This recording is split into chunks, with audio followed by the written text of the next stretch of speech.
Hey, what's up guys? Kool-Aid here. Today we're going to be talking about the Phaseshift VX-S. I'm going to give you guys some stats, give you guys some thoughts, give you guys, just an overview of the weapon as a whole. I don't necessarily want to call this an official review because we don't have all the stats at hand. And the in-game stats are fine for getting a broad general idea of what the weapon's going to do, but when you start comparing a couple weapons within the same category, those extra stats really help. And if you watched Rel's weekly update video this week, he explains why we're not getting these certain stats on the new weapons. It's a change that Sony made, which is not allowing people to pull the data from the game files as they previously could. So I'm going to do my best to compensate for that while still giving you guys a good overall feel of the weapon, which are the best ways to use the weapon, how I like to use the weapon, and ultimately whether or not you should actually purchase this weapon. So the Phaseshift, just a broad overview of the gun, is incredibly unique. It functions unlike any other rifle in the game, and that's because it offers both semi-automatic fire, very typical to your other semi-automatic sniper rifles, but it also has a charge-up mechanic that will function a little bit more like a bolt action rifle, and I mean that will allow you to get one-hit kill headshots. It also does not use typical ammunition, instead uses a heat dispersion mechanic similar to in-game base turrets. So if you just look at the stuff that I've told you, this weapon sounds amazing. It sounds like you're getting a semi-automatic sniper rifle that can function as a bolt action, and you're never going to run out of ammo. So there's a lot more to it than that, and that's why I'm going to break it down from each individual function of the weapon. And we'll start with the semi-automatic aspect first. I'm going to do a lot of comparisons to the Spectre because that is the closest weapon to it, and I'm also going to give you the stats of the weapon in the process. So the Phaseshift, using the semi-automatic function, is going to do a maximum of 400 damage out to 8 meters, and it's going to reach its minimum damage of 260 at 200 meters. In comparison with the Spectre, those numbers are the exact same. Now, every other stat is where they start to get a little bit different. Starting with rate of fire, the rate of fire on the Phaseshift is going to be 184 rounds per minute, where the rate of fire on the Spectre is going to be 231 rounds per minute, and that stat is not going to be in game. I actually had to go to the player's site for that, which I consider incredibly silly because rate of fire is very important on semi-automatic rifles. So the upper hand goes to the Spectre in terms of rate of fire.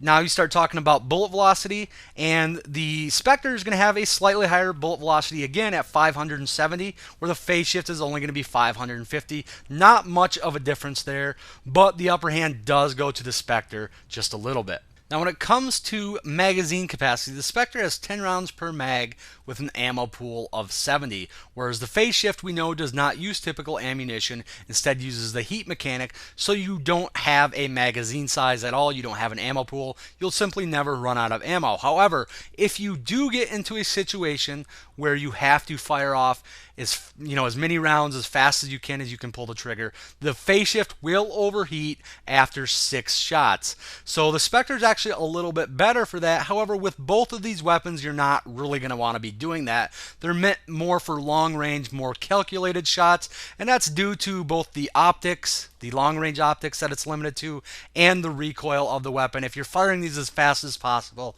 you're not going to be hitting anything unless you're about 5 feet away, and in that case you're probably just going to be better off pulling out your pistol.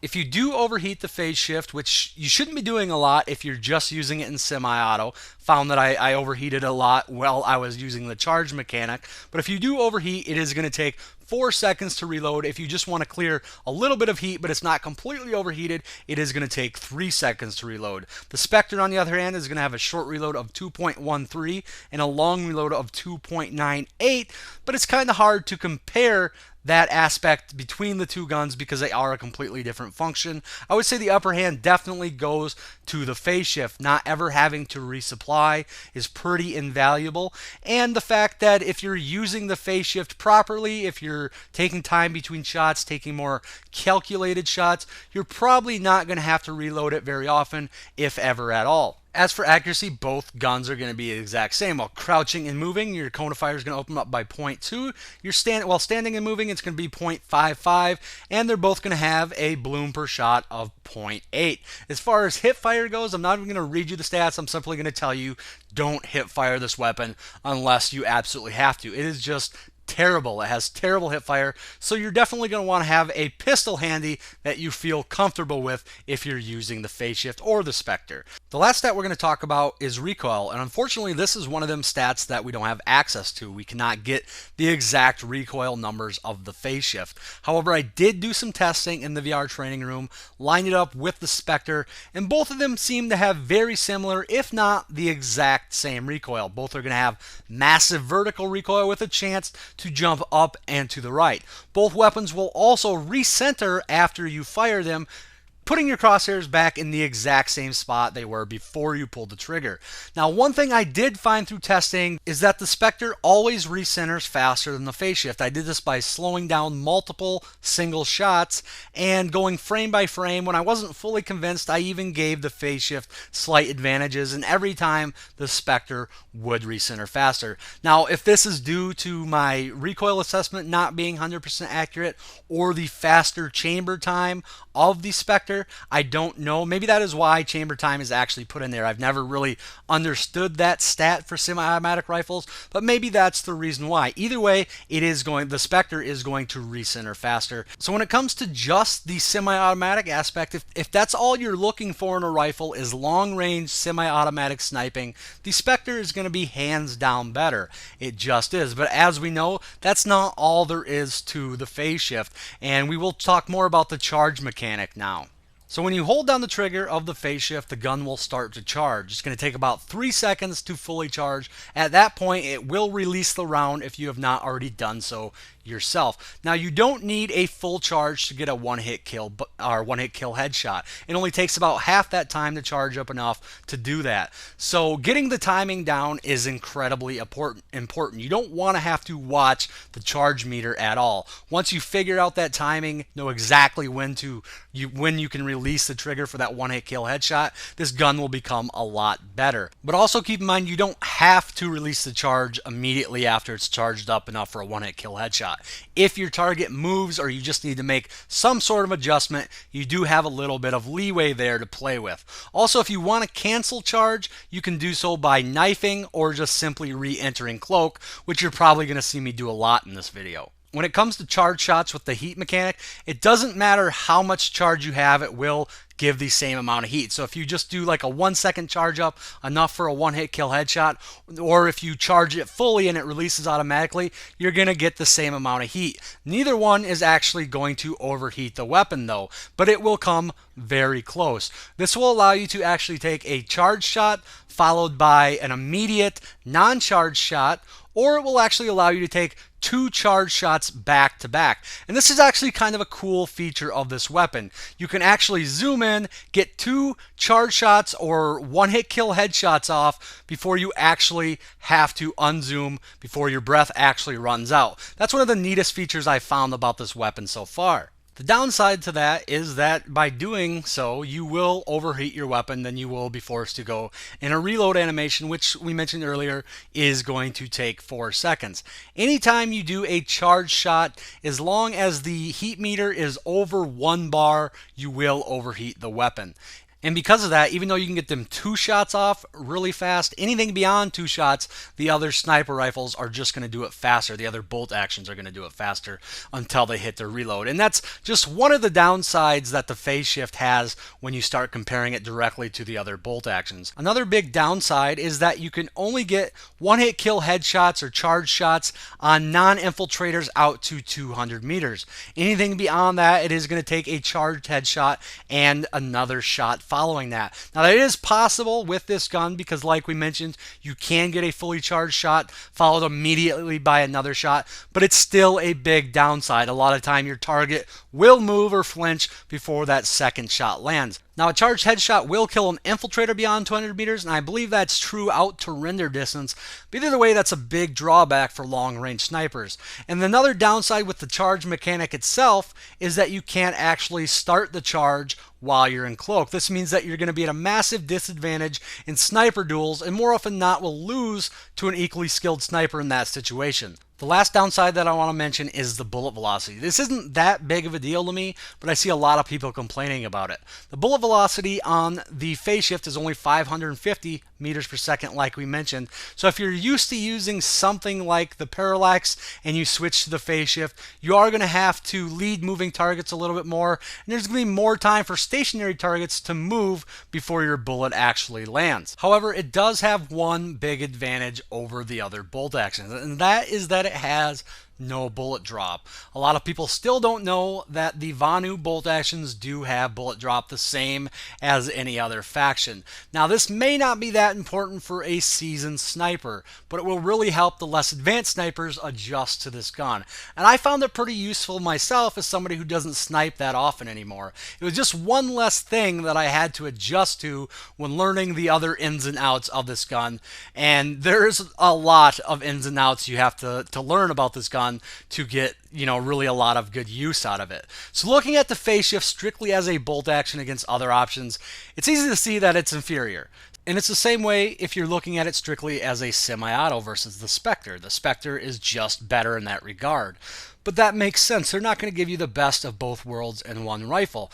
So then the question becomes, does the versatility of the weapon make up that difference? Now, before I give my final verdict on the weapon, I should tell you that I am not a fan of semi-auto sniper rifles, especially the higher zoom ones like the Spectre and now the Phaseshift. Because they restrict you to 6x optics and higher, I find that from those distances that those optics allow, I'd much rather just be using a bolt action. I'd much rather land one headshot and be done with it, rather than trying to land multiple shots, which alert my target and, cause them to run, blah, blah, blah. So I found myself always charging the weapon up and going for the one-hit kills. And once I started doing this, I had a lot more success with the weapon, including a really nice 30-plus kill streak, which I'll probably upload for you guys later this week in another video. But even though I had some success, I would hardly say it was because of the rifle. And this is not me trying to brag. I'm simply trying to say that this success was more due to the type of battle I was in and putting other sniper skills to use.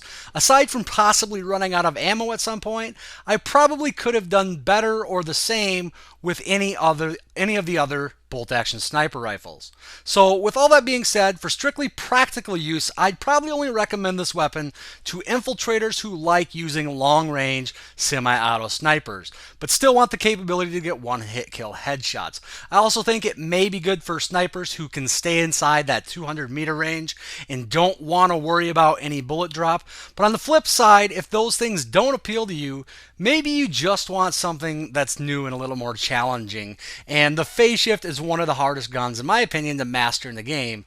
I mean, not only do you have to get both the heat and charge mechanic down, but combining that with holding your breath can be very tricky at first. One of the main challenges for me was actually deciding when to use semi-auto or when to use a charge shot. Just kind of picking the best spot for each of those shots. But once you get all this down, the weapon can actually be really rewarding and fun to use. The last thing I want to talk about quick before we wrap this up is attachments. And for the attachments, you don't really have too many options. For the rail, you have the dark light or the grip. And all the footage you're seeing here, I'm using the grip, but it isn't really all that helpful. The recoil difference is really only for rapid fire, which is something you're not going to want to be doing too much on this weapon. But if the dark light doesn't interest you at all and you plan on using this weapon quite a bit, you might as well throw the grip on there. For the barrel, we only have the suppressor as an option, and I wouldn't recommend using this at all. It won't increase the drop, because this weapon has no bullet drop to start off with. However, it will lower the velocity even more, and at the ranges you should be using this weapon, not showing up on the minimap isn't worth it. For optics, I had the most success using the 12x, and I never used 12x on my sniper rifle. But again, I was using this strictly for one-hit kill headshots, using it just like you would any other bolt action from a longer distance. If you're using it more like a semi-auto or using it more for semi-auto purposes, I'd go with the lowest possible zoom, which is 6x, and that comes equipped when you purchase the rifle. Speaking of purchasing the rifle, one thing I haven't mentioned yet is that the gun will cost you 1,000 certs or 700 station cash. But that's pretty much all I have. I'm sorry we're missing a couple stats. Hopefully that won't be a permanent thing. But anyways, guys, thanks for watching, and I will talk to y'all later.